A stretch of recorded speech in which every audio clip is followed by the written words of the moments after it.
मैं कनिष्क केंद्रीय विद्यालय सीआरपीएफ मोकामा घाट की ओर से आज़ादी का अमृत महोत्सव के अंतर्गत एक गुमनाम सेनानी जिनका नाम प्रफुल्ल चंद्र चाकी है, उनके ऊपर कविता प्रस्तुत करने जा रहा हूँ।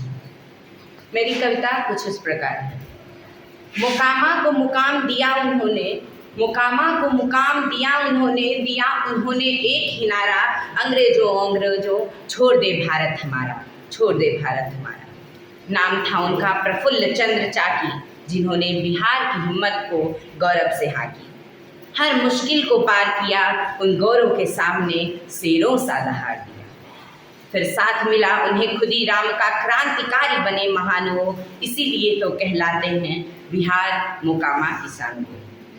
एक समय ऐसा भी आया था, आकाश में प्रचंड ज्वाला छाया था, क्रांति देश में बढ़ी जा रही थी, अंग्रेजी हुकूमत भारतीय को दिन पर दिन समझ आ रही थी। पर उस पर जल डालने वाला था ब्रिटिश न्यायाधीश, बड़ा विख्यात, क्रांतिकारियों पर जुल्म उठाने वाला किंग्सफोर्ड नामक कुख्यात। चले मारने किंग्सफोर्ड को खुदीराम के साथ में, बम लिया जिगरा सीने में, भड़ी योजना साथ में। फेंका बम न्यायाधीश के गाड़ी में, पर चली गई 2 महिलाओं की जान। भाग चले थे तब तक वहाँ से, भेष बदल बिना पहचान। परंतु आए नजरों में कुछ दूर के, गिरफ्तार करवा दिया उनको। रेल का सफ़र था तब, हाथों में हथकड़ी डलवा दिया। अब आगे कहने से मेरे होठ फिसलते हैं, पर हृदय की अग्नि भी प्रचंड होकर कहते हैं। था उस दिन छाया घोर अंधेरा, बिजली की झंकार हृदय को गला देने वाली, ठंडी हवा की सनसनाहट किसी को भी सहमा देने वाली। सोचा कि अंग्रेजों के हाथों से मरने से भला है खुद मर जाऊं मैं, इस माटी का नहीं तो कम से कम स्वाभिमान का ऋण चुकाऊं।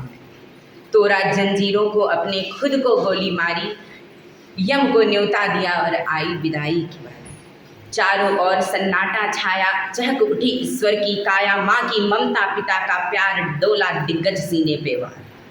नीर बहे मेरे आंखों से, पर भी आगे लिखता हूँ, वीर प्रफुल्ल चंद्र चाकी की वीरता को मैं कहता हूँ। 20 साल न पूरे आयु के भारत माँ को बलिदान दिया, हर धूर्त अंग्रेजों के सामने अपना सीना तान दिया। मोकामा में हुई यह घटना हमें प्रेरित करता है, देश प्रेम और देशभक्ति हमें हमेशा सीने में रहता है। बलिदान दिया उन्होंने हमारे लिए, तो इन्हें भूल क्यों रहे हैं हम, आखिर तोड़ा था इन्होंने हमारे लिए ही दम, हमारे लिए ही दम। धन्यवाद।